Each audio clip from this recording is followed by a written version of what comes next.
Welcome to the Sporting Chance. This podcast is brought to you by Midnight Falconry, makers of high-quality falconry leashes and jesses. Check them out at midnightfalconry.com. Ashley Clark Falconry, the highest quality leather falconry equipment, handmade in England, built to last and looks damn good while you're at it. Check them out at aclarkfalconry.co.uk. Be sure and use the code SportingChance10 at checkout. North Mountain Goshawks. Seth Roy is breeding high-quality, true parent-reared goshawks in addition to imprint goshawks on order. Check him out at northmountaingoshawks.com.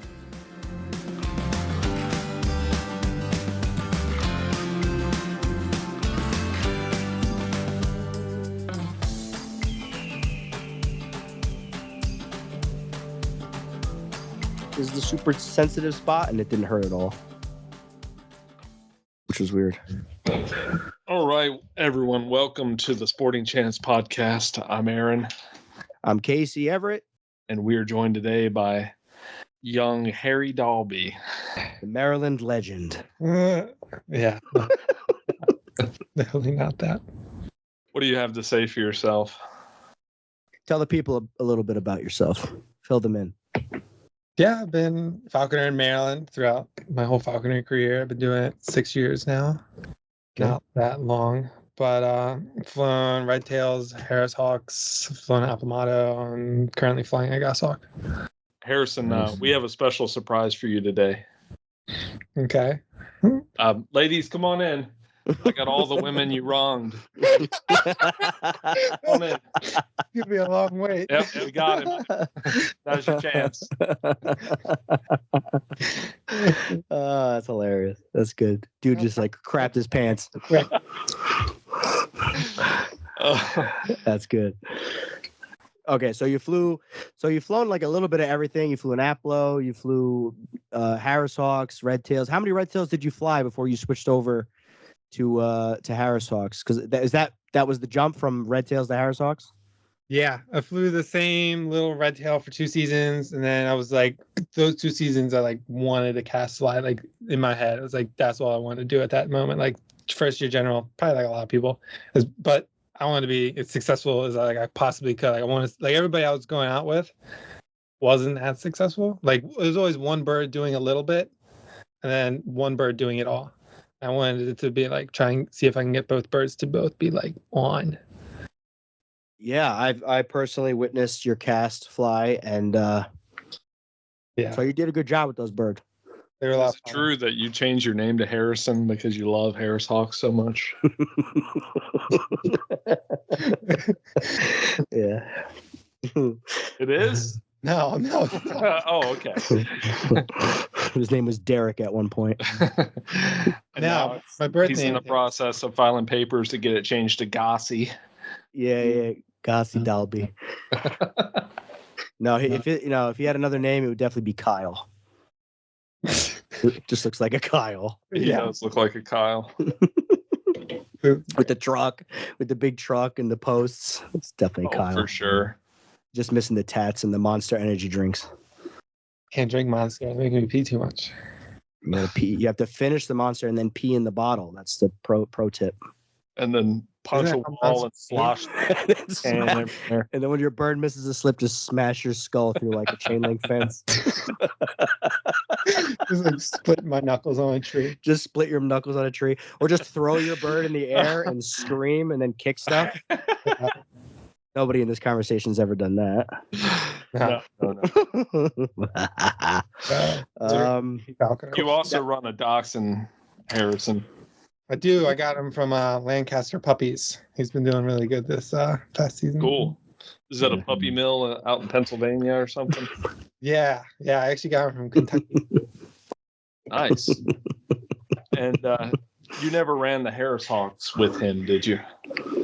I flew my one Harris because by the time I got him, my one Harris was already she was ruined by a squirrel. So I flew him with my one Harris most of the season because I got him basically at the end of the season. By the time he figured out kind of how to move a rabbit, like if I would flush something, I would call him over and then let him reflush it. That's good, yeah.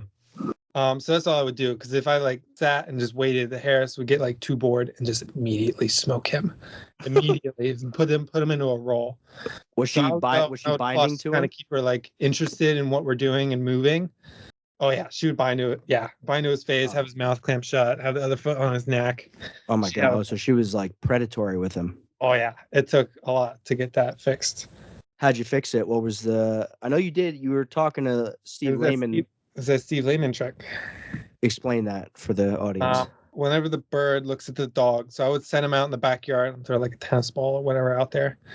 Whenever she'd look at him, not bait, but just look at him in like a calm manner, I would tidbit her. And she's a Harris. She's pretty smart.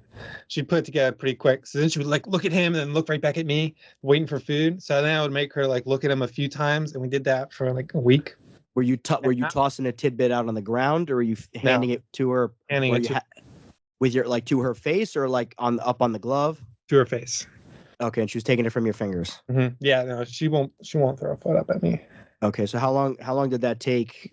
Yeah, because that'd be counterintuitive. You would think you would want the bird to look away from the dog to get the reward, but I guess looking at the dog and not doing anything, about it, or like not doing anything. I think that's how it works, at least in their head. So I did that. It took about a week and a half, and then I cut her loose, and she didn't hit him. And I was like, it was like this moment of like joy that she just did not hit this dog. Because before, she wouldn't like look at him on the fish, she wouldn't bait at him, but I would throw her up. As soon as I got like 10 feet away from that dog, immediately come down and smoke him. Oh, it sucks. It was horrible. And I was like, this isn't great for him. Luckily, he's like the perfect amount of stupid where he just like shrugs it off. This is like traumatic thing. As soon as he like got her off of him, he would just like jump right back up and start going back through the brush again like it never happened. I'm telling you, me and Aaron were talking about this on an earlier episode, and I swear the male dogs, just for whatever reason, I think they're just like tougher, or like they're just used to getting whipped, and they just, like they just don't care. They can take a beating and just keep going. But I mean, the females that I had one that was a female that was like that, where she could get hit and she was okay, but most of the other ones I've had and seen, if they get hit a couple times good, it definitely throws them off for like a couple hunts. You know what I mean? So it's interesting that it makes sense that the male would jump right back to it. But yeah, he's a tough little sucker, that dog. He's a good dog. And just so the audience knows that dog actually came from Aaron, and he bred that dog and sold it to Harrison. Would you say, I mean, you could like say whatever you want. Like we're not holding a gun to your head, but from what we hear and what I've seen, when you go from beating brush and not having a dog to having a dog, have you noticed a difference in your head count? Yeah, that's for a few different reasons. Like I could put up more rabbits than a lot of people without a dog, but with a dog, I can not only put more rabbits up because there's two objects in the field, but they flush way better. So if I'm in like briars over my head and you flush a rabbit and that rabbit knows the bird's there, it's only going to run a couple feet and then stop until the bird, turns and goes up to a tree. Then it'll break loose. But if the dog is on it in that thick brush, it's going to run. Yeah. And that increases my chances. But also like in finding spots that's the other big game changer is when we're going up to a field like we did at the P8 meet. This is how I did so good there. So I roll up to a field, and within like the first 200 feet, I would know whether I should just pack it up and leave or like keep going based on if he's like really ranging out and getting excited, there's game there. So I'm gonna put effort into the field, and that's what we did. Yeah. But if he's not ranging out and he's kind of coming closer and closer and just sticking around me, I'm just packing it up. I'm not wasting my time. Yeah, that's a huge pro tip is trust the dog. Like Teddy Maritz always says, trust your dog, because I've even gotten frustrated with my dogs where they're just kind of like hovering around me and I'm like yelling at them to get in, and they'll go in and they're not excited and they come out and kind of like mill around me and then there's just nothing there. You know what I mean? And I'll get pissed off and start beating it out by hand, and I don't move anything. Yeah. It's like the dogs know, like when you pull them out of the truck and they get a gust of that wind coming off of that field, they know that those rabbits are in there, man. They know they're in there and they just want to find them. So if they're not getting in there, I mean, if it's a puppy, obviously it's different, but if you have a dog that's knows what's going on and it's just no interest, I mean, the field may not be worth your time. That's a good pro tip. Yeah, like all these cocker guys, they're like, man, there's no game here. I can't find anything. And they're like, how much did you catch? I'm like, 1 rabbit. Yeah. How many did you catch at the PA meet? Allegedly. I caught 8 rabbits and a pheasant. That was in like a day and a half. Not even a day and a half of hunting. When the dogs act like that, you got to wonder if something's wrong too. Like if there's something dangerous that we don't even know about. Yeah, I've seen Ginger put her hackles up a couple times in some newer spots, and she's like just got her nose up, catching the wind, and her hackles on the back of her spine are all prickled up, and I'm like, I don't really know if I want to keep pounding this out. I don't know what's in there. You know, me and my little dogs trudging through there, and especially the places. See coyotes in the field? I have not. Thank God. I've heard them a couple times while we were back at the truck, and they were going ballistic right on it. I mean, it sounded like they were right on the edge of the field from like where we just were. I mean, and this field is loaded with rabbits, so I would imagine that the coyotes hit it pretty hard at night.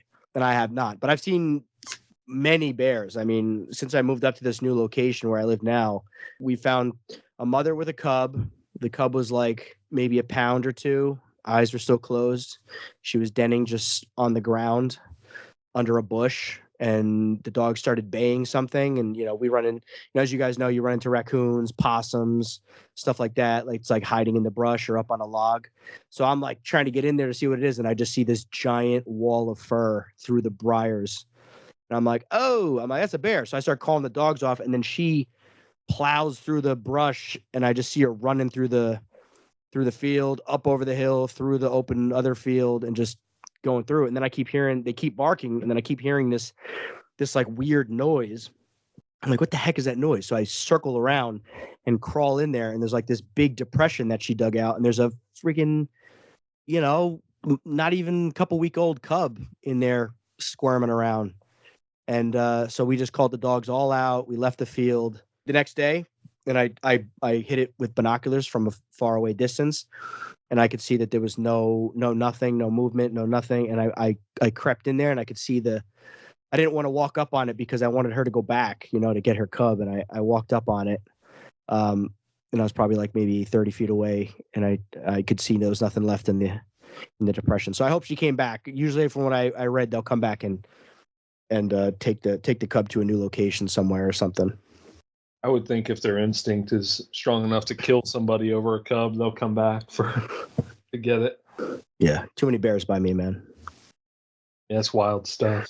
Have you guys seen any coyotes in the field? I see them. I'll see a couple a year. They'll take off running, and then they always turn around and look at you as they're running away. It's the funniest thing ever. Yeah, it's scary, man, with your dogs. It scares the shit out of me, but I guess I'm more worried about the ones that I don't see. Yeah, because you got little dogs running around not super close to you, yipping and making these noises that sound very enticing to a predator.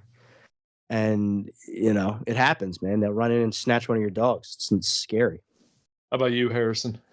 No, you guys see all the fun stuff. I never see anything fun. You just see a shit running up on coons and just in the open. We never see any of that. I've like this year I've been hunting farms way more than ever. I was like, I'm really gonna see a bunch of stuff. I didn't see anything. Well, so you caught a shitload of rabbits in Pennsylvania. Yeah, the PA meet. I did. I bought a PA license, like a full season license. So I'm getting my money's worth. So I went up there a few other times too as well. This whole season I probably got 20 rabbits out of PA. Yeah, PA is a good resource. There's it's some good fields there. The seasons open up earlier, so after the hack, and I needed like Maryland rabbit season doesn't open up till later than everywhere else around us.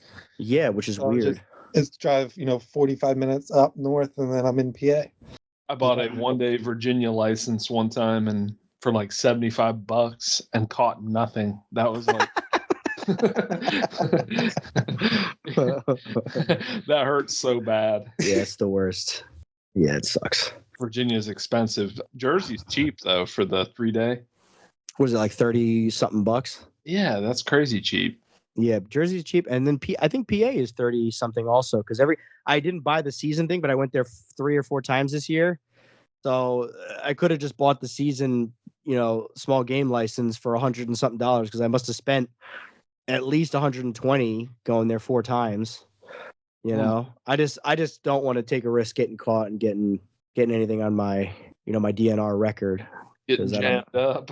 Yeah, I don't want to get jammed up, man. I care about my falconry too much to do that. So cool. I know you brushed on this on another podcast. You stumbled onto falconry, and then you're able to find a sponsor that lived relatively close to you. Can you tell us how you like discovered falconry and got into it when you're at medieval times or something? Mm-hmm. Yeah, I mean, it's just the internet. There wasn't a ton. For falcon really get your heart racing. So tell us. Yeah, it's just the internet. Like grew up watching Discovery Channel and Animal Planet, and then you go on YouTube, and there's not really any great YouTube videos. There's more now. I feel like within like the past few years, there's been more coming out. Yeah.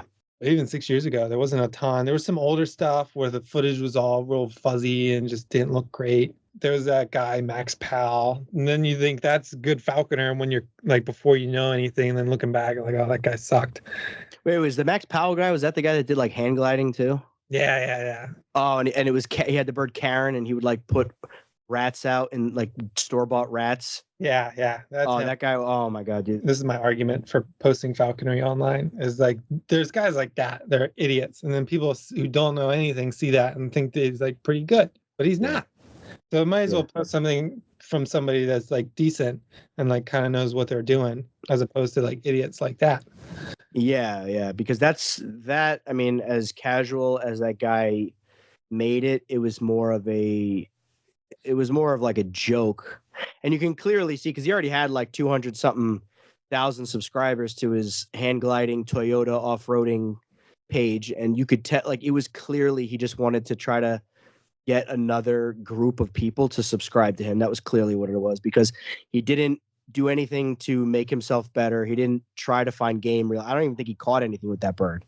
He flew like a couple times a season, and then he put it up for like the whole next season, and then like he took it out. And he's like, "This bird doesn't want to come down." Like, doesn't want to be video.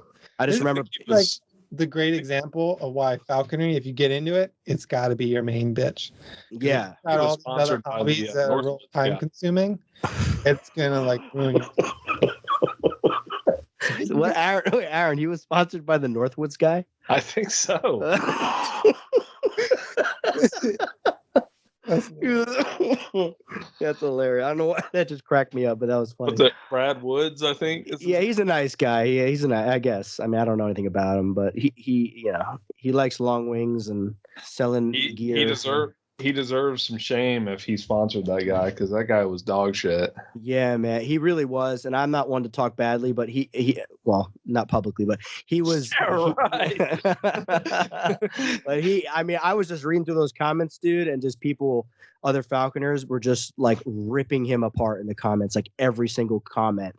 Yeah, I chimed in a couple of times, and he's walking through like an oak forest by a pond, and there's like 50 mallards in the woods on the ground eating acorns, and his bird's like baiting to try to grab one, and he's like, no girl, we're here for squirrels, I'm looking for squirrels. And then he's like explaining to the camera like what he's doing. I'm like, dude, just let the bird go. Like, why is the bird on your glove? He was like one of those guys that would walk through a forest with a red tail on his glove with the idea that he's going to see a squirrel, then release his red tail, and then try to catch that squirrel. I'm like, just put the bird up. Like, what are you doing? Well, guys do that because they don't know how to train a bird to follow or to get it back. Yeah. So you see, like I've seen, I'm not gonna say who, but I've seen some people do that with goshawks this year, like first year birds. Well, at least that you could say like, oh, we're hunting from the fists. It's traditional, At least you have an excuse to do that. It's gonna find something up there before you find something up there. You know what I mean? And it being up there is gonna make a squirrel want to move, as opposed to being on the ground. But you're making the traditionalist guys lose their minds right now, because a goshawk taking a prey species from a tree is like blasphemy for some of these guys. And I get it. You know what I mean? I get it, but I don't. I get, yeah. Out to do that, just to fly my bird out of a tree, just to make all their heads pop off their shoulders. Yeah. If there's something taller than you in the field, why wouldn't you use it? Yeah, true. But a lot of guys don't view it that way. They view it as the purity of flushing the game and the bird catching it from the glove, then back to the glove, then another slip, catching it. And that's what gets them excited. And I know a lot of guys that fly accipiters that's what gets them. That's what gets them excited. They don't want to fly it from the trees because they think it is. And it's like relatively easy for a goshawk to catch something from the trees. It's like, it's a red tail on every steroid it could take. And it just makes it too easy. But for us, normal people that have stuff to do and want to catch, limits of rabbits and squirrels in the field, or just catches, and have a good season, I'm not going to walk through briars over my head with a goshawk on my glove. It's just nonsense. That reminds me, Harrison, how well did you do this season with your first goshawk? I caught 101 wild-headed game. I caught a few RSA ducks and 2-3 gameland pheasants. Yeah. You count those? I wouldn't count those. They don't count. I have a genuine question for you. Did you catch any rats or voles with yours? I think only one vole. I had a fodder for it to try and really discourage that, which isn't easy. Luckily, it was huge. And I caught one chipmunk. That was with Casey. Luckily, that was also big. So I was able to fight her for that, too. That was such a nice flight, too. I really try and discourage stuff dude, like that. That was like one of the best flights of the season. Me and Harrison go up to PA. We're going for snowshoes. We got these two guys that live local that were like, we got them on camera, on our deer cameras. We know they're there. We see hares all the time. There's tracks in the snow. There's sign all over. So me and Harrison were like, all right, we wake up at like 5 a.m. We drive up there. We meet these guys in the middle of nowhere. My bird did pretty good. She followed. We didn't move any hares. The dog got hot a couple times, but not really. And then we got to a patch where there was just like highways through the underbrush up there in PA in the mountains where you could see that hare are using it like crazy, but there was no snow on the ground. So we didn't really know how active anyway. Long story short, Harrison takes his bird out. My bird didn't get anything. We just call it down. We take Harrison's bird out and we do the same thing. We're birds following gray. Nothing's moving. And then the dogs start getting like a little excited with this brush pile, like on the edge of this dirt road. And we're like, all right, we might as well just let them get in there or something. And then I think he's got the bird on the glove. And I don't know if it was me or somebody, we start like stepping on the thing and this chipmunk flushes like a rabbit, like just flushes just full speed through the forest. And the bird just like damn near 1,300 gram, white, goshawk just rockets off of Harrison's glove and just smokes this little chipmunk in the middle of the woods. It was friggin' awesome. It was such a nice flight for a chipmunk. It was hilarious. And then I pulled her off of it and it's somehow still alive and it ran up my back into my hunting bag and I was trying to hide in my hunting bag. We have it on film too. It was a bad move. It was hilarious. I can't believe I didn't hear about that. Yeah, it was hysterical. It was like I'm running up with my phone, I'm filming, and he's like, and then I just see the thing like on his back. I just try to get away from the whole situation, and then it just goes down his strap, like his shoulder strap. It runs down the strap and it just dives into his bag. It was hilarious. And then our dogs, for whatever reason, we throw it out on the ground and like they couldn't find it. They didn't know what was going on. They're not smelling rabbits and they're like running around looking. The thing's like right there. It's trying to go back in Harrison's like pant leg. It was like, and then nothing there, so it would have been disappointed. Yeah. a little tiny nut up there. So, the reason I asked that about the rats and the voles is because for the first time ever, like my bird just like caught none of those, just completely ignored them. I found it to be so weird. You're lucky. It was great. Yeah, I really just, I did a lot of hunting off the fist. So like really like early on, like all of my kills were first 7 or 8 kills were all off the fists because I was able to like best set her up that way with the dog and me. And I was able to position and get in front and let Dickie push to me. And then if we were walking around, I would just, if I didn't see the rabbit, I'm not I'm white knuckling it through the field unless I see a rabbit. Because then if anything else, because she loved chasing doves for a while and eventually got her over that too. Just letting her bait at it and letting nothing happen. Same with voles, shooting, just let her bait, nothing happens. That's good. Yeah, letting them bait at something and not get it, that can turn them off. And it could work against you too if stuff is flushing all the time and you're not seeing it and she's seeing it and you're holding her. My bird was just like, if she was at the wrong weight, like if she was too high or too low, she would just like do like these beautiful wing overs and bank up and flip over and then dive. And then I'd run over there all excited and she's got a vole. This is like the most frustrating thing ever. You can't blame a bird for doing it. I mean, No. that's how they would survive in the wild. Yeah, it's just like an easy, quick meal. My sponsor Oh, called it big game. He said, we're big game hunting with these birds. Yeah. You know, I mean, what are the bulk of their diet's going to be little things that we want nothing to do with in the wild. But, you know, I mean, you can imagine. Little stuff encourages bad behaviors like carrying and getting possessive over shit. For carrying, that's what I don't want her to do is start thinking she's going to catch something and take off with it. Yeah, and your bird could easily fly off with a rabbit or a squirrel. Yeah, squirrels. She's carried giant squirrels off into the woods. So this was your first goshawk. What made you want to switch from dirty Harris hawks to goshawks? Just kidding, everybody. He's not kidding. Semi-kidding. Yeah, I don't know. Just a challenge and see if I could do it. That was the main thing. Just to see if I could. Yeah. Where did the bird come from? It came from Keith Hicks bred the bird.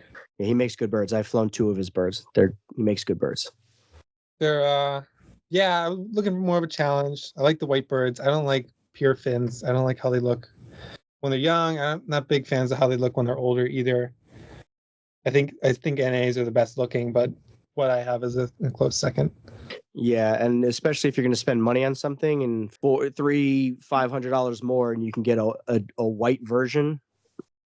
It's like, all right, might as well just spend the money and get the big white one, you know? Yeah, and it's got these giant meaty feet that could take bites. If she only got nicked once, and that was in end of August or something like that. Yeah, she found just one squirrel in those woods. Have you noticed between your red tails, your Harris hawks? Have you noticed that? Night and day. Oh, it's night and day in terms of bites. That's where I was going with the bites. Yeah, how often? It's night and day with how she acts with them. Like we caught 20 squirrels this past season.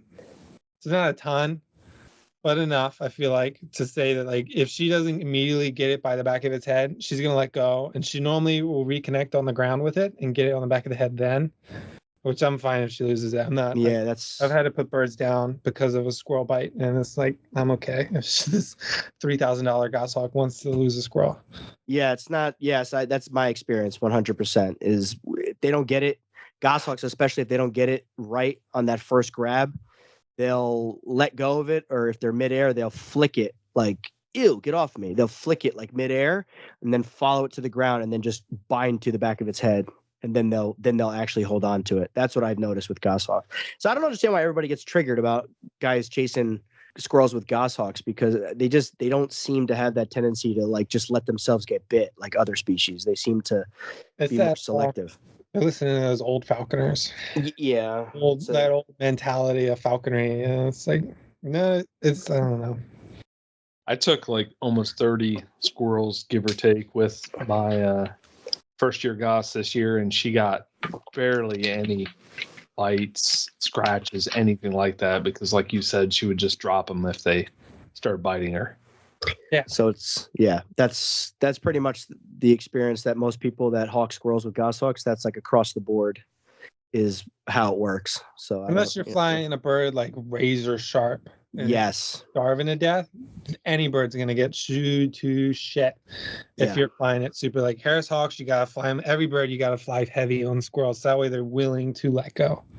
100%. That's good. That's a good pro tip. Another good pro tip. Light birds are just not gonna let go, which is fine if you're like trying to get a Harris to figure out how to do ducks and you drop the weight a little, because it doesn't matter where the hell they grab a duck, as long as they fucking grab the duck.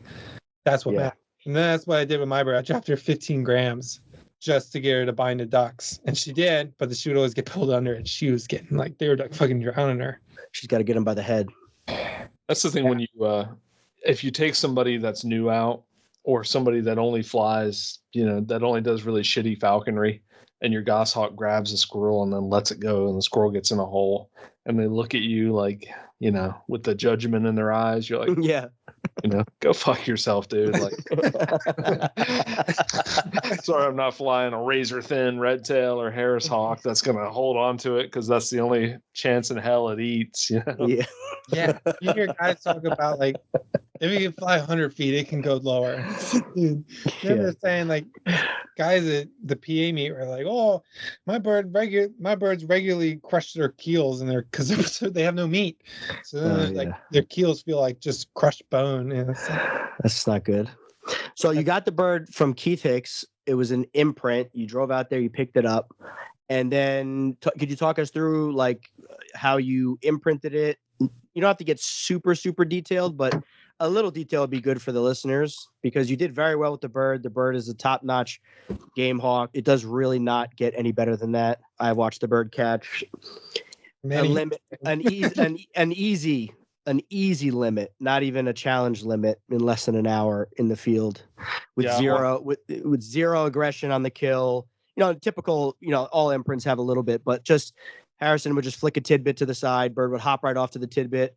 Game goes in the bag, shows the glove, bird jumps up to the glove, and then it's instantly looking for the next slip. So you did an excellent job with the bird. So I would love for the audience to hear like what did you do to raise the bird, to enter the bird, hacking? Did you do all that? Let's talk about it. So my biggest fear when I first got like getting or killing, I was like, I got that. That's my specialty. But like I've never had like this. Wish you could see my face right now. I was so scared I was going to kill her when I like first got her. Yeah, I was like horrified of it. Like, is she eating enough? I'm like weighing her all the time. I was trying not to touch her a ton, but like touch her enough to where she's like comfortable with me.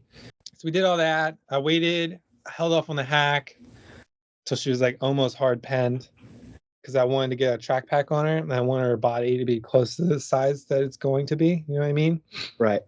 I didn't want it to be too small, and then I put it on tight, and then she grows more and it gets really tight. Right. We hacked her. We did almost 12-hour days for like the first 14 days of the hack. Then after that, I would set up before I would go and find her, which didn't really have to find her. I could go like as soon as I parked at the farm, no matter where she was, I could be like, "Oh, yeah, girl, oh, hi, girl, oh," and you would just hear her come screaming out of the woods and just come land right on the ground next to me and like start running around me. Sometimes on the hood of your car.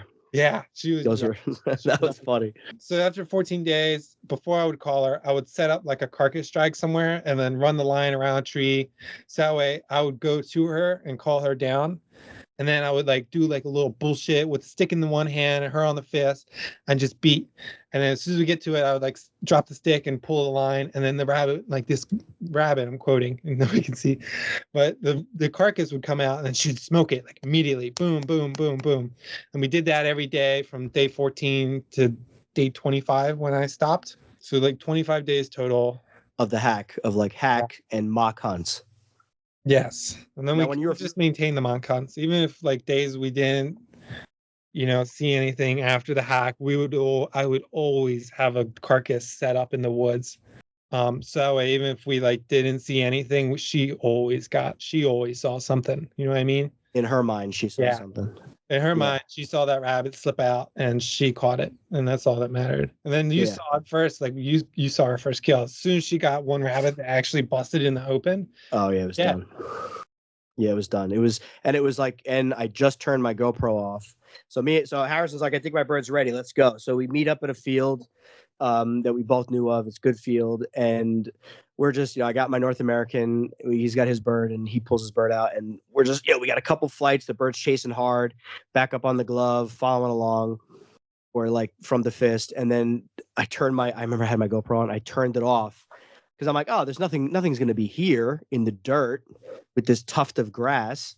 And I don't know if it was me or you that stepped on it and the rabbit just blows out like on this There's that little dirt mound right by a little dirt mound, and this rabbit just runs like in the open, and the bird just rockets after it. And then instead of the rabbit running into the cover, it like goes into the cover. The bird puts it in, banks up, and then instead of continuing through the cover, it runs back out of the cover onto the dirt, and then the bird just wings over and just hit it so hard that if you've ever seen a goshawk, the back of its head, and it just she like it was like almost like she was like saying it was too easy.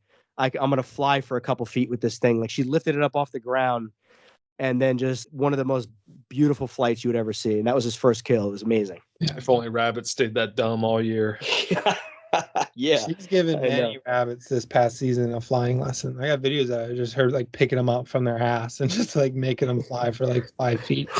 Yeah. Oh, yeah. That's nice when they do that. That just means that it wasn't hard enough for them. Yeah. And so in the house, just want to go back. Like in the house when she was young and you were raising her in the house, were you putting food in the dark? Were you using a timer? Were you taking her to the food? Was she in the truck with you at work? What kind of stuff were you doing with her? I kind of started out taking her to the food, and then I just got lazy. I would like put like she'd be in her like little nesting pan or whatever, and I would kind of put my hand down the one side and like wave it a little, and she'd be like, "Ooh, what's over here?" And she would look, and I'd put it down and walk away. And by the time she like hobbled her like little awkward ass around, and the food was there, and she was eating, and like it worked. She was silent for a while, and she's still pretty quiet now. Like out in the woods, she's basically dead silent. Yeah, that's the key. Keeping the food association to a minimum is good. So that's good. Yeah, that's pretty standard. Raising a goshawk, don't let them really see that the food directly comes from you unless you're intentionally doing that. There is a technique that you intentionally show them that you're feeding them, but the traditional way is to try to kind of avoid the food association. So that's cool. Yeah, and the bird was phenomenal. So I wanted to ask, I don't give a fuck about your Harris Hawk question, Casey.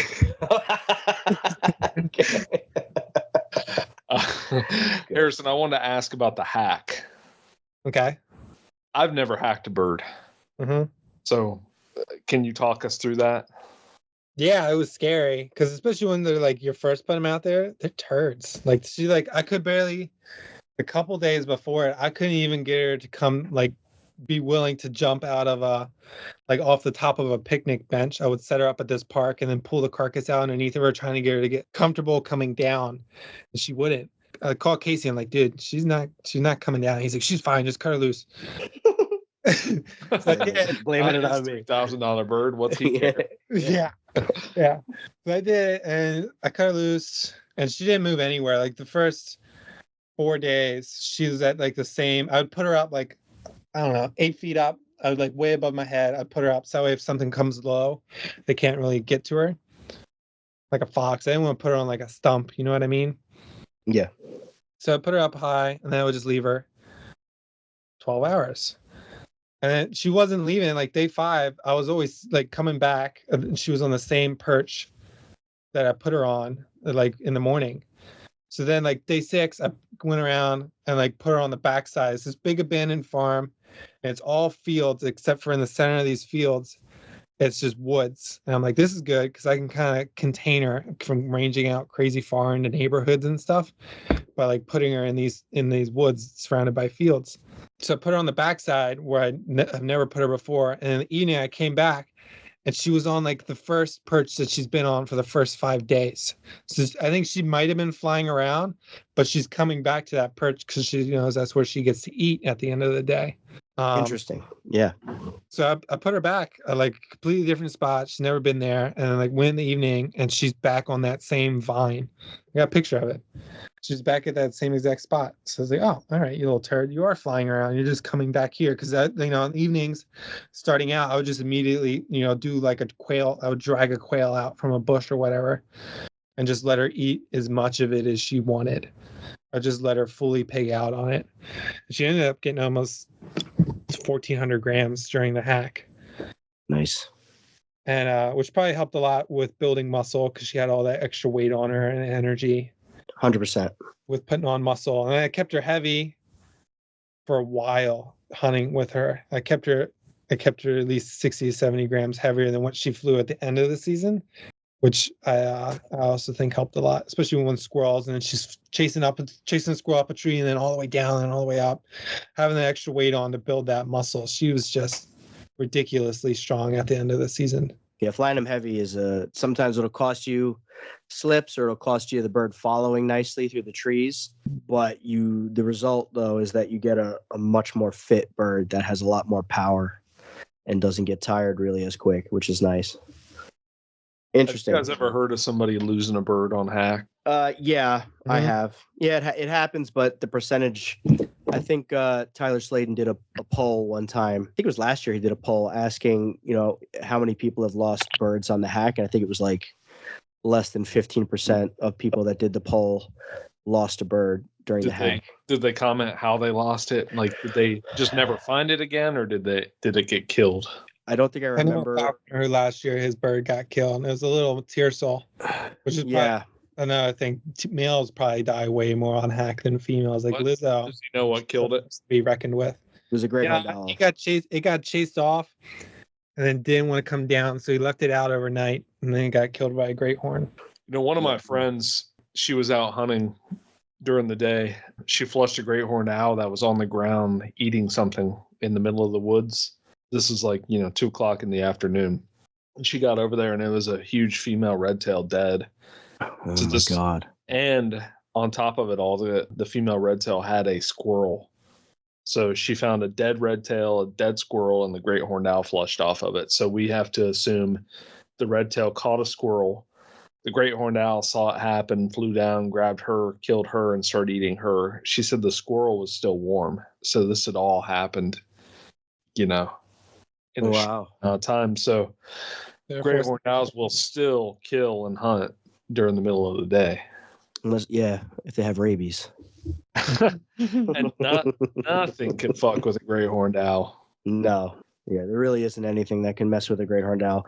But yeah, a lot of times what happens is if a red tail has a squirrel, they'll take it into a tree with them and then go to sleep with it at night. And then it could be a tussle.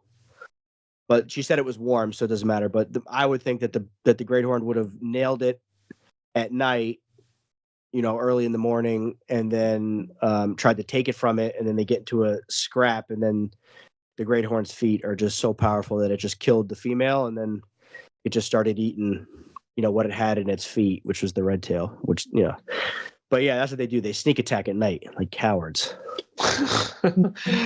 It's funny. We observed a great horned owl nest one time. The nest failed because red tails were eating the babies during the day. Oh my God. At night, the red tails, the roles would have reversed, and the red tails would have been on the menu then. Of course, yeah. I mean, great horned owls are nothing to mess with, but point being, the hack can be a scary thing. So, but yeah, I've seen Lizzo out overnight one time doing it. I was like, crap. You had her out overnight? Yeah, it was like I used to, because like I said, I would just call her down with a quail and just let her eat as much as she wanted. And for the first, I don't know, I think it was 8 days in. So the first 8 days, she would eat it all and just kind of like when she was done, she would step off and then kind of walk around, and then I could go and pick her up. So that way it was like no manling, no nothing. She came off when she was ready, and then I would just pick her up off the glove. But day 8, she decided, like, as soon as she was done, she looked at me and just immediately flew up into a tree and roosted. Didn't squawk again. Didn't even look at me again. I'm like throwing everything in my bag. I got all kinds of carcasses. I got all kinds of strings I'm pulling them with. Nothing's working. She put a leg up immediately and she was done. Oh, no. So she got left out overnight then. And then when I went there the next morning, she was like, she'd already been out flying all over the place. And she was like somewhere completely different the next morning. She burnt up a ton of weight. What time did you get there? You got there like 10 o'clock in the morning? No, I got there like 7. 7? You got to get there at like 5 a.m. No. It might have been earlier than that. She's going to die. She's going to die. I guess at that point, if an owl was going to eat her, it wouldn't matter if it was 5 a.m. or 7. I'm going to find a dead bird. I'm going to be well rested. Yeah, mine stayed out twice this year, this bird. Overnight, yeah, twice. How scared were you? I was terrified because she's a North American. She's a little smaller, so I was a little concerned. The only thing that I'm concerned about ever is great horned owls. It's like when they're up in a giant tree just sitting there, I mean, what else is going to get them? I mean, maybe a raccoon, maybe. But the great horned is the real threat at night. You know what I mean? As long as they're high, nothing besides a raccoon or a great horned is going to get them. But yeah, one of them, she caught a young squirrel and she was heavy and she carried it. She landed in a tree with it. When I tried to get her down, carried it again. Yeah, and then I was just kind of like following her through the woods, like in the dark, and then like trying to climb up to her to get her, which was probably not the best thing. I probably should have just left her. But yeah, I went back in the morning and she just flew down and just was, back on the lure, back in the truck, and we were good to go both times. One during the hack One during the hack and one during like early hunting. Leaves were still in the trees. So she survived. You lost her during the hunting season for one day? It wasn't really the hunt. Yeah, I mean, technically it was hunting season, but it was like she never caught anything at that point. Besides, and I think that squirrel was like the second or third thing she's ever caught. And it was like a little tiny, like first year squirrel, like a little bit bigger than a chipmunk. And she just snatched it from, a tree trunk and then just flew through the woods and then went up in a tree. And then and it was like a sapling. So I like tried to climb it and then she bumped from there. And then when I found her the second time, she didn't have the squirrel though. So she must have dropped it like while she was flying. So in the morning she was like a little bit lower than normal, but she was still heavier than what we ended the season at. Cause I fly them heavy during the beginning, like kind of like Harrison was saying. So, but she came right down, but yeah, I was sweating bullets, dude. I couldn't sleep. I was thinking about like, I didn't do it, but I was thinking about like shooting off like a firework or like blowing an air horn to like, if there's any great horned owls. Cause my concern was I'm chasing her around through the dark like an idiot.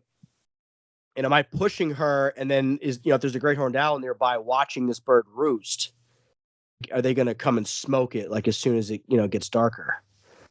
So that was my concern. So I was thinking of like blowing an air horn or I was making all kinds of commotion on purpose.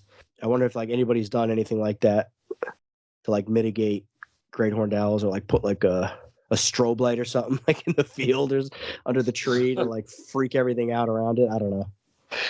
If I was really worried, I'd probably spend the night under the tree. Yeah, I thought about doing that. I know guys that have done that. Did you just wake up with a giant black bear on top of him? I would, and the funny thing was the field that the tree that she, this is the funniest thing, is the tree that she roosted in was about 40 yards away from the den that I was talking about earlier with the cub in it. I find bear scat that's like as thick as your forearm all the time in this spot. Like it's like infested with bears. It's not good. I find homeless guy shit. You find bears. Probably eating the same stuff, garbage. This people's trash, bro. I had one bird stay the night out in the woods, and it was my first red tail. I intermewed it second season. I got out day one of hunting season. I couldn't wait. Had to do it. Didn't matter that it was 95 degrees out with an intermewed red tail. Yeah, he sat in a tree overnight, wouldn't come back. It was stressful. Very stressful. Knowing what I know now, I'm like, who cares? Just cut him loose and be done with it. But he was important to me as an apprentice, we'll put it that way. Yeah, which it should be. That's good.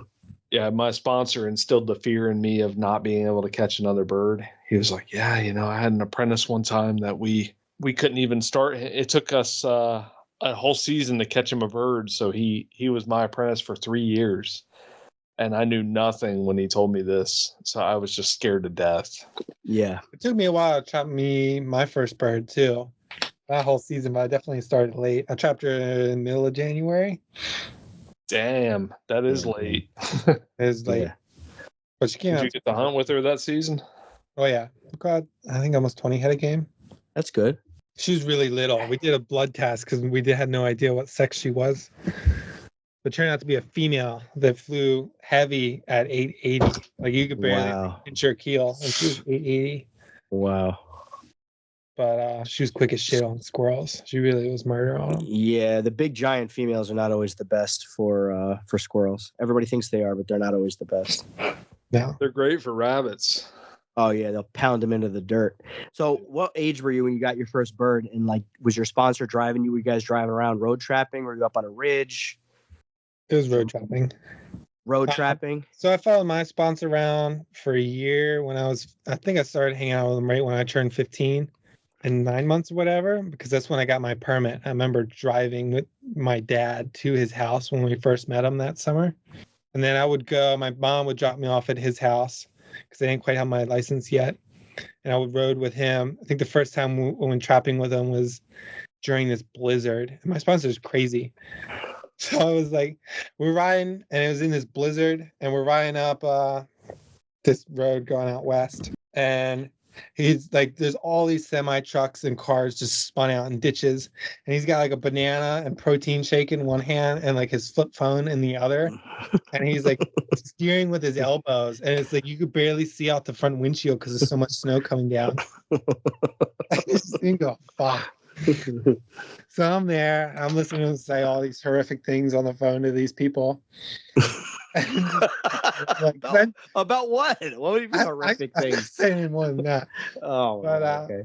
People owe them money or something?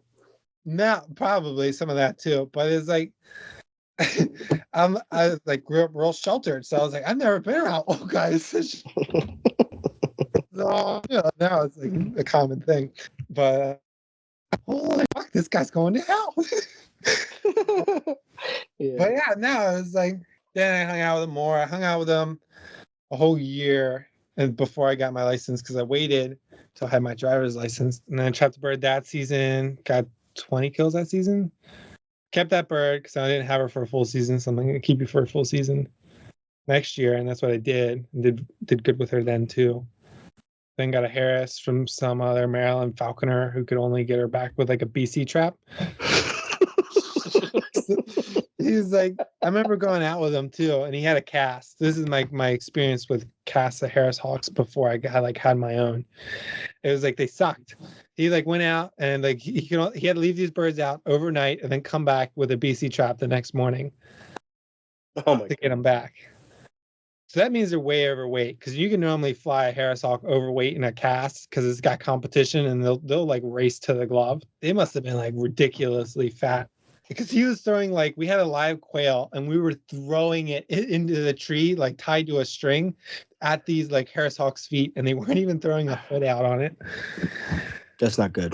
It was insane. And I remember him offering to sell it to me then. I was like, fuck you. No, I'm not buying these birds. And then that summer I bought that bird for like $300. And she's a beast. I've killed everything with that bird.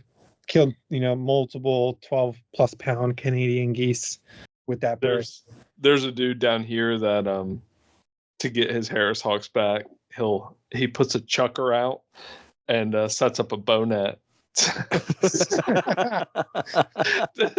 And this is normal. Like this, he does this all the time. Oh my god, dude, that's insane. He's like, even Tyler's talked about it, like pulling, like flashing anything live like that to get a bird back is teaching it nothing but bad habits. Yeah. Yeah, that is a straight up emergency, right? Yeah. There. Yeah. There's a great horned owl in the neighboring tree, and you're trying to. Yeah, or like, for something goes crazy, something crazy happens, and you got to get your bird back, and it's early season, you pull out something alive. But God, if you do not make that a habit, that's for sure. You see a lot of bullshit in this sport, but try and be better. All you can do. Yeah, I agree wholeheartedly. It's I think that's why it's important to surround yourself with people that are doing the kind of falconry that you want to do. Yeah, that's why I started, because nobody really around me flies goshawks crazy successfully, so I'll try to hang out with Casey and his little posse. That's hang out down they fly. Down here in North Carolina, there's no one who has ever taken game with a goshawk. That's crazy. I like how you're getting ready to say pathetic, and then you change it to crazy. So I'm literally the first person to catch game on a consistent basis with a goshawk in North Carolina, and so I had zero help to do it, and that's why I feel connected with you guys, because I feel like we're all trying to do the same thing. We have a spiritual connection. Absolutely. Yeah, man, flying goshawks requires a lot more skill and finesse than flying a Harris Hawk, and apparently not even some of these guys can't even fly a Harris Hawk, I guess. Dude, so many people can't fly a Harris Hawk. You see it at the meets too, because that's what they get, because it's easy to keep alive, I guess. Yeah. Their birds won't fly worth a damn. It's crazy. Oklahoma meet, you see everybody's there with their Harris Hawks. Those birds suck. Most of them do, at least. So you've been, because you're a younger guy and you don't really have, well, relatively not as many responsibilities as like me and Aaron with kids and stuff. So you've been to a couple meets. Is there any fun ones you'd want to talk about? You've been to NAFA meet, right? You've been You just said the Oklahoma meet. How Nafa meat sucked. I went to. How many Nafa meets have you been They to? really dropped the ball. They picked it just because of like the location. It was like a really nice conference center surrounded by all these mountains with this big reservoir there that was gorgeous. Scenery is gorgeous, but it wasn't like we saw like 3 cottontails the whole week, and we were walking like 10 miles a day. And we only saw like 3 cottontails a whole week. And that was just around some abandoned house on this very pretty redhead's farm. But yeah, it's the place. It's my Napa experience was not great. I met a lot of great friends. I still hang out with them and talk to them, like Mike. And then Mike, I went out to Albuquerque to hang out with Mike, and I met Tyler then. How'd that go? Tell us about that. Albuquerque's a fun time. We went there, and I was like, oh, I don't really need any warm clothes because it's Albuquerque. I went there, and it snowed. Like the next day, it snowed 4 inches. I was freezing my ass off. Did you go there like on your way back from the Nafa meet? No, I flew out there with my sponsor. We didn't bring any birds. My sponsor went out there because he was trying to kiss up to try and get, some maybe assistance on getting on the Golden Eagle Lotto. Oh, great. Yeah. We need another East Coast falconer with a Golden Eagle in their possession. Well, he's got the money to, if he wants, he can go buy 1,000 acres in New Mexico with a little cabin on it. I told him he buys a cabin out there, I'll fully furnish it if he gives me a spare key. But that's a good deal. He has yet to take me up on it. There's so much game out there. We went out there. I think it might be a little worse now, but Mike said it looks like it might make a comeback recently. But we went out there and we were like pushing one at a time down this big field. And we just had Harris hawks up, I think. This cast of Harrises were chasing them. And then we got down in the corner and we like swooped around and made this big U shape to work like the right side, because we went down the left side and we were going to come back up the right. We pushed all these jacks down, and then all of a sudden, like 10 jackrabbits were all running at the same time. It was pretty fun to watch. It was a lot of jacks, and I was very not happy I didn't bring a bird. Yeah, I feel like I've always wanted to catch a jackrabbit. Yeah, to get out there and do that with the goss, I think it'd be a little too easy. You'd be surprised. They don't sometimes when they see those giant rabbits running with those huge ears, they get a little weirded out. I don't know. I think it would be pretty fun. I get Jonathan to come up with those sight hounds he's got and have him run them things. Who's Jonathan? Jonathan who? I forget his last name. He probably doesn't even want to. Must not be too good of a friend. No, I know his last name. I'm just not gonna say it on here. But he's got some really good sight hounds, like big coyote hounds, and they run jacks all the time for his he flies a Saker. Oh, that's cool. That is very cool. Which is all I would do if I lived out there. I would just have a big falconer Saker and just run jacks. Yeah, that's some fun hawking that I've seen videos of. I've always wanted to experience that. It looks like a lot Tyler of fun. said some of those Jeer guys will take 3 jacks in a day. Yeah, I would imagine. Yeah, I think it'd be pretty fun. Yeah. Jackrabbits. Have you ever seen the pictures of jackrabbit roundups from back in the day? I've seen like some. stacking giant mass graves. Yeah, they would corral them into pens and just walk in there with bats and club them to death. Yeah, and then you hear about the Colsons going out and catching 200, 300 jacks in a week or two with their Harris hawks. Then they only post a picture with 1 bird on the face. It's like, I know you got 10 more just out of sight. Yeah, no, you see pictures of them in their van, and it's just like floor to ceiling hawk boxes. So they're going to an army of Harris hawks, but they seem to be so delicate in population. It's like they get hard hit really easy, and it doesn't seem to be from people killing them. It's about like disease or famine or something, or water. RS, whatever. But they're open season in a lot of states, like Utah. They're open season. I think they're open season in New Mexico. Yeah, they're open season in most states they're in, but I think that's outdated because it seems like they're actually in short supply in most places. Yeah, that's interesting. I don't understand why those western states. Tyler was telling us that the cottontails are not even game species out there. There's farmers out there just club them to death. Like when they have NAFA meets, my sponsors tell me they had a NAFA meet in Lubbock in like 2016 or whatever. And he was there, and then they had a news crew come out, and then all the farmers around the area started calling the hotel where the meet was at, trying to get falconers to come with their hawks to kill jacks on their farms. Oh, that's awesome. The problem is when you go out there as an East Coast falconer, it's like your bird does great here. I mean, shit, you guys know. You travel to a meet, there's a chance your bird's going to be all off. But Oh yeah. travel 20 hours, and then you go from being on the East Coast to the prairie where the wind's blowing 20, 30 miles per hour. You've got rabbits appearing out of nowhere, running, It's different. It's really the drive. The drive like fucked our birds up. Like, we luckily left heavy and we just drove straight. We didn't stop at hotels or anything. It was 25, 26 hours, and we just kept switching out.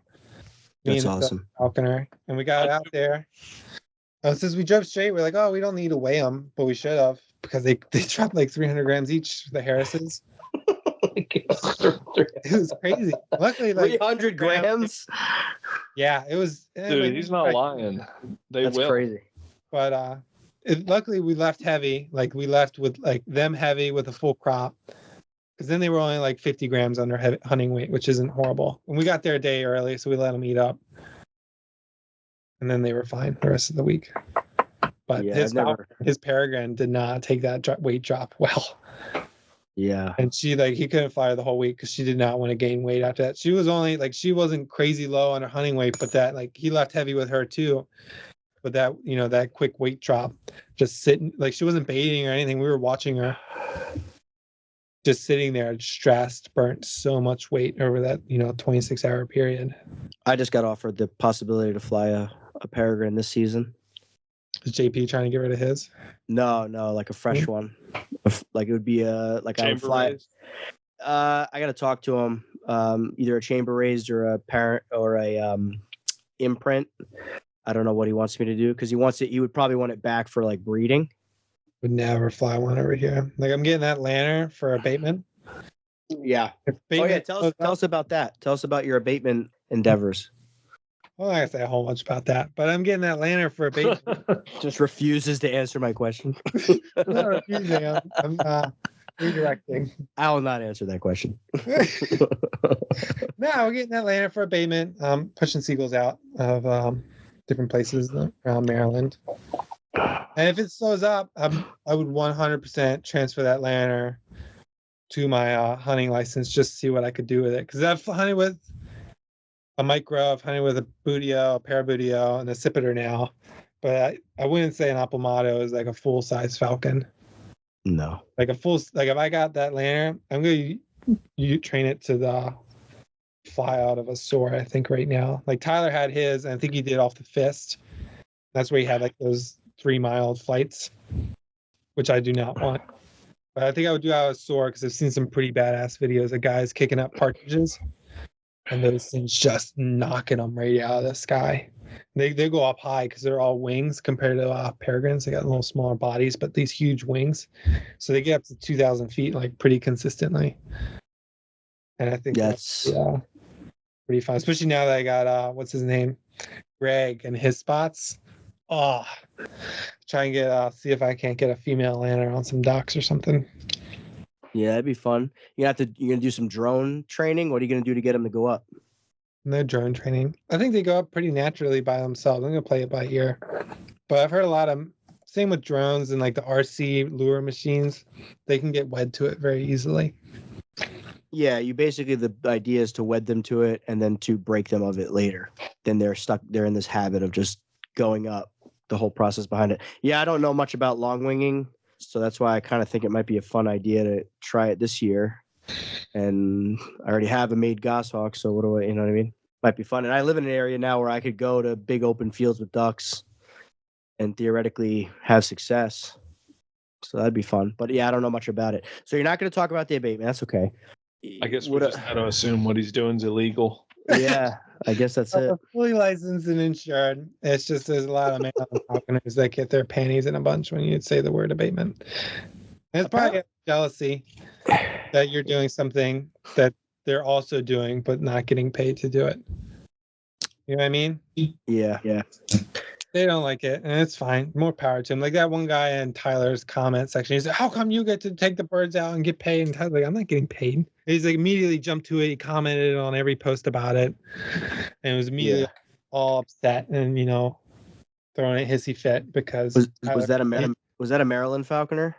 No, I don't know who it was. You were saying that the Maryland guys give you a little bit of a hard time for like posting a little bit.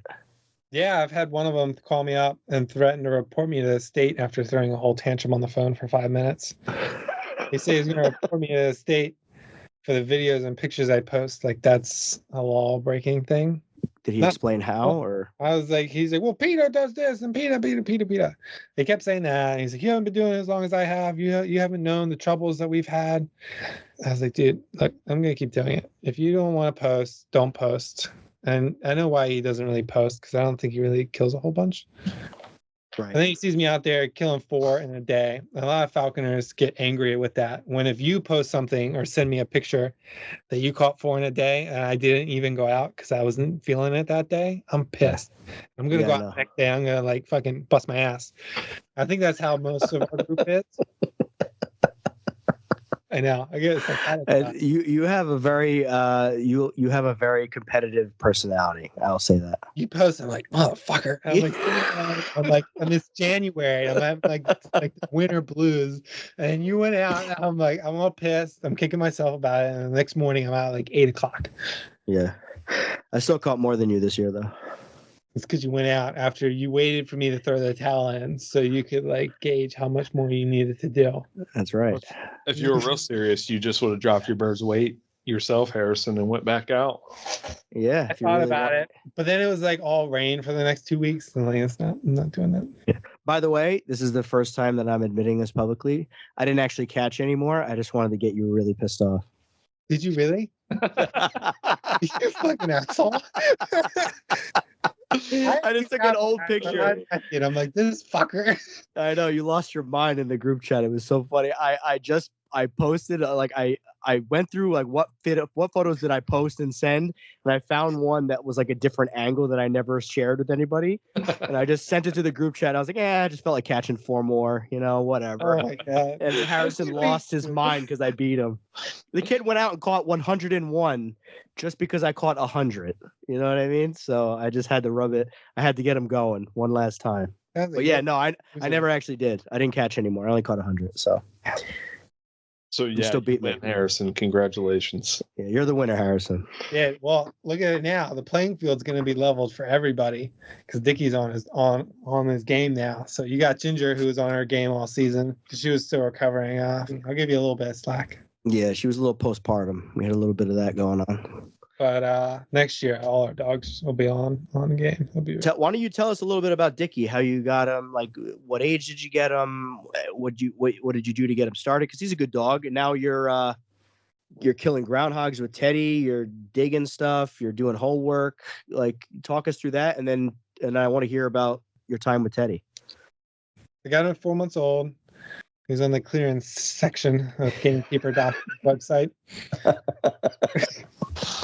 You know what's funny? Richard Notes came last night and got a dog. The clearance section. That's hilarious. What did Richard say? Well, he came to get a dog, and he picked. He could pick from 2. One was a little bigger, and was a little more forward, less shy. Yeah. There was one that was smaller. That was more shy. I think he was very shy.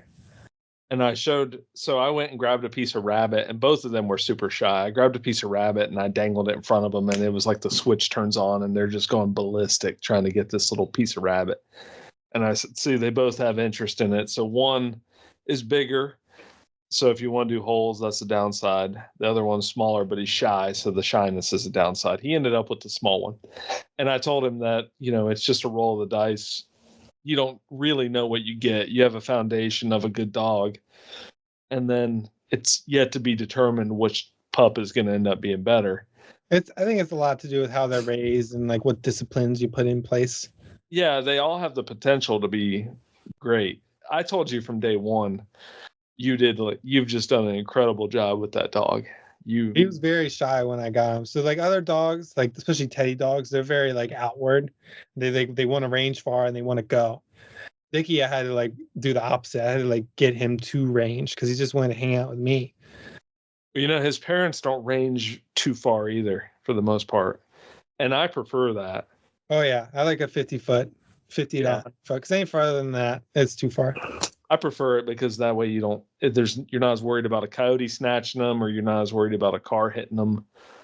Yeah, especially because a lot of my spots are real little and public, and I got like Teddy, like she cuts them loose, and then she just, they go, and then the bird has to follow them and not her. But what I was telling Richard is that Dickie, your dog, I was just planning on keeping him because nobody wanted another male. Everybody wanted a female. So I was perfectly content to keep him, and I'd probably have him to this day. Yeah, Richard Mote. This is Richard Motes of Midnight Falconry Equipment. He makes excellent jesses and leashes. Very good stuff. All my birds have his stuff on them. Same here. But shout out to Richard. I got Dickie. Like I said earlier, it took a while to get the Harris to play nice with him. Then I got her to do that. And then this season, the Harris with him, she just followed him at the PA meet because we flew her in a cast with Tierney Clark's bird. Okay. And they were running down this hedgerow, and Dickie ran this rabbit all the way down the hedgerow, and she just followed along. And then the hedgerow ended, and he kicked the rabbit out the end. She smoked it. I just followed with like my hands in my pockets because he did it all. Awesome. But he loves groundhogs. That dog loves groundhogs. Which is awesome. So you live a little bit closer to Teddy Moritz than me and Aaron do. So you get out with her on a semi-regular basis to run dogs and dig holes and stuff like that and kill groundhogs. So this last time looked like a blast. So tell us about that. You had Marshall come out there with his it's a Lurcher Greyhound mix or something. Yeah, it's mostly Greyhound. We found out because Teddy actually knows the breeder who he got it from, because I think Teddy used to run her dogs too. But it's got some Collie in it, which is probably why it does so well with these little dogs. Because Teddy thinks the Collie gives them more of that like protect the herd mindset and gives them a little more brains, not to just murder everything they see that moves. Right, yeah. We had that dog, and I wanted that dog to come out. I ran it past Teddy first before I even invited him. But I wanted that dog to come out because Dickie's he's pretty freaking consistent about making a groundhog bolt, because he'll go in and he'll put teeth on them, and that makes them come out. Because if they just go in and bay and bark at them, they'll just put a wall up and they'll dig away, but they won't bolt. And Dickie makes them bolt. He had a groundhog blow through his ear that day. Jeez. He kept going. Like he'll get close enough that can happen, but not so close like some other dachshunds I've heard of that just get their chest chewed up. Yeah.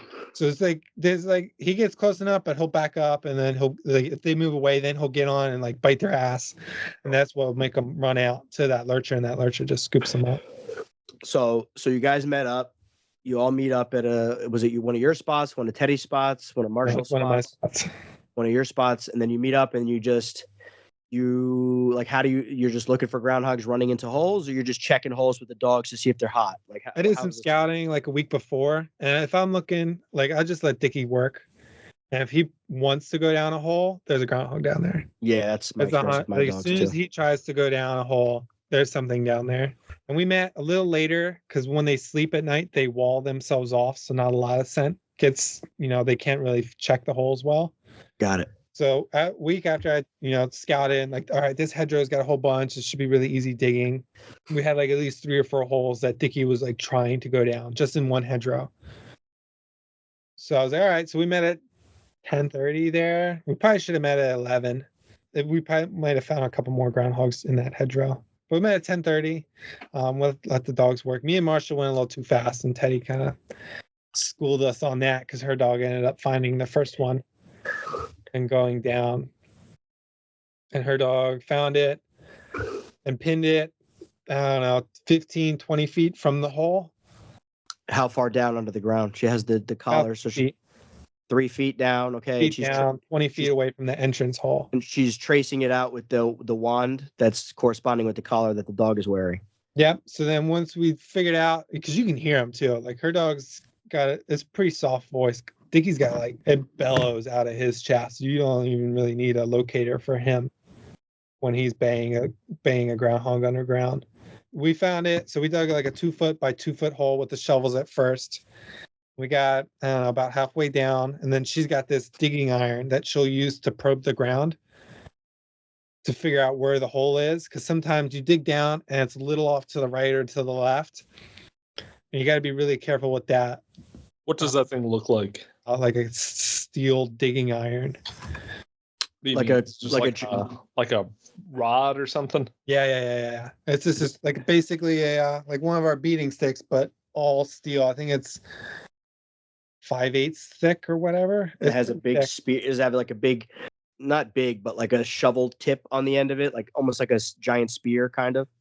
Yeah, hers doesn't have the shovel tip. It's just like it's like a spear. It's got almost a point on it. It's blunt, but it is definitely a point. Okay. And you stick it on the ground, and you work, and you got to go slow. She's told me all kinds of stories of guys who have rushed and stabbed their dog. Yeah, they put that digging iron right between their dog's shoulder blades and killed their dogs. Or like, God, dude. So yeah, that's what I was just gonna ask. Is like the dog's down there, and then we're stabbing around in the ground. So is she tracing where the dog is, marking it, and then going in front? Is the goal to go in front where the groundhog is and shoot? They move, so you kind of just got to go where you think the dog is, and because sometimes the groundhog would dig away, but if you know which direction the dog is looking and barking, then you can kind of take a stick, and where the groundhog like walled itself off in the hole, you can poke through it, and then you're like, all right, you got to dig another 16 inches here. We actually did that. She poked through an area, and we figured out where it was, and then we dug right on top of it, and it was its nest there. It walled itself off in its nest. And then you see in the video, like Dickie goes down this post hole, and then it runs out, and then Marshall's lurcher draws it out of the hole. Just smoked it and just shook it to death. Yeah. Super cool. But yeah, you definitely can't be rushing. No matter what noise the dog is really making, you gotta be pretty level-minded about it. Yeah, because you got your dog down there, you got shovels. Post hole diggers are they're pretty fucking lethal too. Like mine are, Teddy's got some lighter ones, but I brought mine. They're a little more sturdy, a little bigger. But you gotta be careful with that stuff. They cut through roots, nothing, so they'll definitely cut through your dog's head. Yeah, I could see that being a little sketchy. And then did Teddy shoot any, or was Marshall's dog just killing them all? We shot the first 3 because Dickie made 2 of them bolt, and her dog we didn't shoot the first 3. We killed the first 3 with the dog, the lurcher. Because Dickie made 2 of them bolt, and then her dog made the other one bolt. And then the fourth one, we found it was in the open, and the lurcher almost caught it, and it made it down the hole. Oh, sick. Which wasn't great, because if it didn't see the lurcher and it was just down the hole, Dickie might have been able to make it bolt. But it did not want to come out. Because it knew that lurcher was floating around out there somewhere. Yeah, so Dickie's down there baying it, and it was forever. It was like right under his thorn bush. Of course. So I ran. It was like 4 feet down. He was baying it, and it was this maze down there. It was like this big half moon crescent. I'm trying to paint the picture. So it goes down, and it's like levels. So each level is 2 feet apart. So the first level is this whole separate thing that's got some nests, but then there's a second level that's 2 feet further down, so 4 feet total. And he's baying it on that 4 foot level. So we had to dig all the way down there. Jeez. And where the groundhog was held up was directly under this big bush. And we didn't bring any loppers or anything, so we couldn't dig where the groundhog was to get on top of it. And the lurcher has never drawn a groundhog out of a hole. But Teddy said, one that's consistently groundhog hunts, those lurchers got such narrow frames on them, they can get all the way down a hole to squeeze in there. Yeah, you dig it out and you kind of see it's out of reach. I got a picture of it. It's just his ass sticking out of this hole we dug. And if it knew what it was doing, it could have been able to grab that groundhog and they'll use their big powerful legs and just rip it straight out of the hole. Man, that's so cool. But that didn't happen because it's never done that before. Right. If you started out young and that was what that dog did, it would have ripped you out. Like Tay said, her dogs did that all the time. So people may be wondering what's the point in digging groundhogs. I just love killing small animals. No. No. All right. It's not. All right. We're getting to the root of this. Aaron is a counselor, so he's drawing this information out for his chart. We were doing it on a dairy farm that I actually used to work at and know how big of a pain these groundhogs are. in one hedgerow we killed 3 groundhogs out of, just to give you an idea of like the numbers that are at this farm. Like when Tyler comes out, we are going there. We're gonna fucking clean house. Yeah, we're gonna go nuts. I'm coming too. So is he gonna bring a dog with him? I think he's gonna bring that Yag for some other activities that won't be mentioned. Oh yeah. But I know what those activities are. Yeah, they cause like the cows fall down and break their legs. I've almost broken my leg on one of their bolt holes. Because even like they're huge, like they dig very generously. Yeah. At this farm, and you're walking through the grass, trying to, you're walking up this big hill. The grass is long. You're going to get the cows, and you just fall in, and it feels like hell. Like your thigh muscles are just fucked. And one of the farmers fell into one in like mid sprint. Their bolt holes are like basically vertical, and he thought he almost broke his leg in one of those bolt holes because he was like trying to catch a calf or something and running after it. Oh my god. And then fell in, and they're brutal. They don't a cow. A cow breaks his leg. They got no, especially the lower part of the leg. They have no support down there. The same with horses. That's why they shoot a horse when it breaks its leg. They don't have any meat or muscle down that lower part of their leg, like between their knee and their hoof. So if they break that, they're dead. So and then you're covering the holes up. Yeah, anything like we do more damage than the groundhogs do in some parts. Right, but then you're filling it back in before you leave, right? Or you just leave? We fill everything back in. Teddy said some of the terrier guys out west will bring tarps and then throw the dirt they dig on the tarps. That way they can get it back in the hole easier. Oh, that's a good idea. We might do that when Tyler comes out because I would like to test that. But I also don't like the idea of like digging and like slipping on the tarp as I'm trying to get down to my dog. Yeah. So I might just, I don't know. We'll see if we like it or not on the first hole. When I was a kid, we found a groundhog. Well, not a groundhog. We found a cow that had fallen into a groundhog hole, like up to his chest. It was like the groundhog had undermined the ground so much that the cow just kind of fell into it. We actually pulled it out with the truck. The buildings, they'll excavate under sheds, and then sheds will settle down into the holes, and they're all fucked up. Some foundations, and they do a lot of damage. They're open season in Maryland because they're just giant rats. What's funny is we didn't used to have them in North Carolina. I was talking to this old timer, and he was like, we didn't used to have whistle pigs down here. And I was like, come again? And he was like, whistle pigs. And I said, what's a whistle pig? And somebody else was standing there, and he said, groundhogs. And I was like, groundhogs? I never heard them called a dang whistle pig in my life. You get called whistle pig pretty often up here. I call them G-hogs to be cool. But G-hogs? G-hogs. Going to get the G-hogs today. You committed G-hog. Yeah. But they're a big nuisance. They're a great source of food for the dogs. Like Teddy, like they didn't go to waste. And she takes them home and processes them and then feeds them to her dogs. Awesome. So, sounds like a good off-season activity to me, kind of like a podcast. Mm-hmm. Yeah. That's awesome, man. That sounds like such a good time. Yeah, it's definitely good. It's fun listening to Teddy's stories because she's done it all with just about every breed that's worth doing something with. Yeah. The first time you went out with her, you said something funny. You were trying to get in there to help dig her dog out. And she said, "Nah, let me do it. If anybody's going to kill my dog with a shovel, it's going to be me." Yeah, the dog was almost 4 foot down. So she thought, she was generous enough to let me dig 3/4 of the way down. And then her little collar, the diggin or whatever it's called, tells her how deep the dog is. So then she put it down once I got, 3 feet down. And she's like, "Oh, it's only a foot away." And then she took over, and she's like, "If anybody's going to kill this dog, it's going to be me." Just fine. Whoever dog is in the hole is, because if I killed it, then she's like, "Oh, I could have done something to prevent it." Same if I let Casey dig to Dickie and he killed it, I could have been, you know what I mean? It's you. Well, knowing her, she would purposely kill a dog with a shovel if it pissed her off. She was telling me stories about that too, of Patterdale guys. The one guy had a 10-month-old Patterdale, and it wasn't killing a groundhog in a hole. So he dug down to it and shot the groundhog, and then shot the dog, and then filled the hole back in. Oh my god! Oh my god! Yeah, it's a different world out there. Wild. They're looking for perfection. If they don't get that, the dog's dead. Dude, all the old school hound dog, hunting dog guys cull dogs on a regular basis. Yeah. There's nobody talks about it. Nobody likes to talk about it, but every now and then you got to cull one.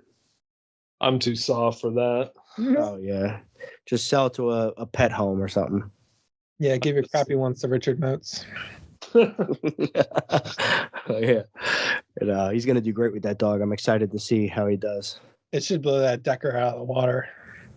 Oh, I would imagine just because of what it's doing. The Decker's a squirrel dog, really. Yeah, based on what he was saying it's about the like Decker, squirrels. it's not going to be too much of a challenge to blow it out of the water. No offense to him. Or any Decker people listening. Deckers are great dogs. You think so? They're definitely not great dogs. I meant to say like they're great dogs, like they're nice dogs, like they're. They're nice to look at. Hey, listen, if you're looking for a good family pet, get you a Decker. Well, they sight trees. I was talking to Tyler about them, and he's like, all they do is sight trees. He's like, I can fucking do that. He's like, why would I need a dog to sight a squirrel in a tree? Where like dachshunds, they'll bay a tree. Like Dickie, if you see Dickie propped up against a tree, it's because a squirrel ran up that tree. Dickie doesn't open. This is why I'm saying this. He's silent. Teddy was something Teddy would call a poaching line. Which is perfect for you. But, A poaching line. Allegedly. No, yeah, I mean it's the farms, and it's nice because he won't call in other coyotes or anything else like that with opening. Because some dogs, it sounds like a distressed animal. It does, yeah. Dogs opening. I've learned to work with it, and the bird has too. Like Teddy said it, and it's true because I've seen it happen. He gets excited. He doesn't open, but his whole body and tail will pick up, and Goss has learned to pick up on that cue and pay more attention to him when he gets amped. I mean, they're more visual than. Yeah, exactly. What's the equivalent of visual for hearing? Audio. Audio. Yeah, I don't know about that. But either way, the Hawks definitely learn that when the dogs open up, there's something going on. That's for sure. Oh yeah, 1,000,000%. That's why like I was asking a couple guys, I went flying with them in PA, and they have beautiful cockers, and the cocker, they run real nice, they look nice, they're getting in there trying to find the rabbit, but like they don't make any noise at all, even when the rabbit flushes. So I'm like, how do you know when something's going to happen? And they're like, oh, the body language. I'm like, the dog looks the same. Well, I don't run them, so I can't tell, but I guess there's little changes in the behavior that says that the dog is getting hot, and then he can cue in on it. And I'm sure the bird picks up on that also because they're paying attention to everything. I think it's so nice that our dogs, they start whining or yipping when they get a really hot scent, and the bird just 1,000,000% just cues right in on that. And just wherever that bird is the dog is making any kind of a little noise like that, the bird is going to fly right up and land as close to that noise as possible and just stare straight at the dog until that rabbit flushes. That's I think it's such a great feature, of having a dog that opens. I haven't said that. I don't think Harrison could have done any better this year. Yeah, the hunter kills in the Northeast. It's tough to do with a second-year bird. It is definitely times like when you're fist talking. That's when I would really like a dog that opens. Oh yeah, because that's what I mean. Because when the bird's up in a tree, she sees fucking everything, and it doesn't matter. It doesn't matter. When you're on the fifth and you're working this big field and the grass is tall and the wind's blowing, it's kind of tough to see what the dog's doing, like how it's acting. That's when I really wish I had a dog that opens. But other than that, like if he gets real excited, like sees it, he'll open out of frustration. But he won't open if he picks up a hot scent. He may start to. I think he might develop into that. What does Teddy think? No, I think she said that ship has sailed. Oh, okay. But he bays really nice. He's got I think I have it on GoPro. Her saying he has a phenomenal voice. She's just a very nice person. Yeah, she won't lie to you though. Ow, like if your face is near like the bolt hole and he's opening in there, it's like hurting your ears. That's good. He's very loud in a hole, which he's not in at the house. This is something I should also mention. If you get a dachshund, be very hard on them with barking. Nobody likes a barking dog. Yeah, I was very hard on Dickie, like religiously. I asked if that messed them up with opening.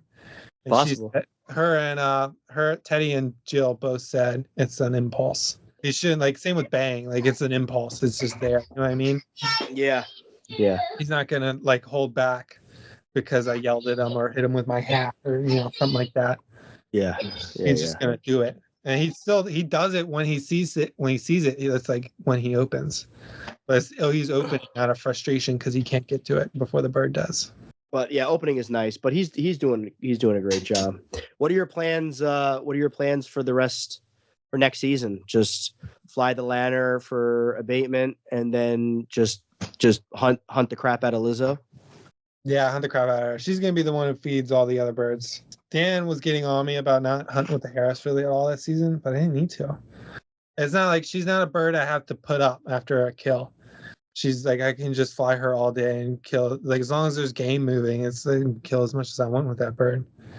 Yeah. Pick a number, and it's like she'll do it if the game's there. You know what I mean? Oh yeah, yeah. She's not a bird you gotta put up after a couple kills because she gets moody. Right. She just goes. Is there anything else that we missed that you'd like to talk about? My charming looks. Yeah, Harrison's really sexy. It's a shame this isn't a video podcast. Yeah, we'd get more views if it was video with this guy. Yeah. Well, I'm looking forward to getting together with you guys and ratting and maybe do some digging. We got groundhogs. Oh yeah, me too. Get him to catch some groundhogs for us. It was good catching up with everyone. It was, and we did damn near 2 hours. So, dude, thanks for coming on, Harrison. We appreciate it, man. Thank you. Yeah.